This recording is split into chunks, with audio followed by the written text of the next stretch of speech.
Kaping pira laku poso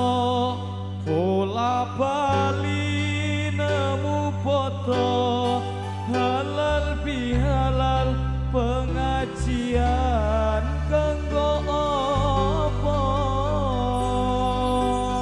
Jogoyo tingkah wanita Ibang rambut dan ubrai Yang buat gawe dan ngonai Gawe ono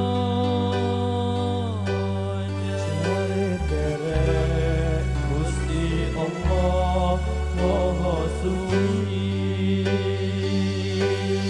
jare niat dosa-dosa wis mati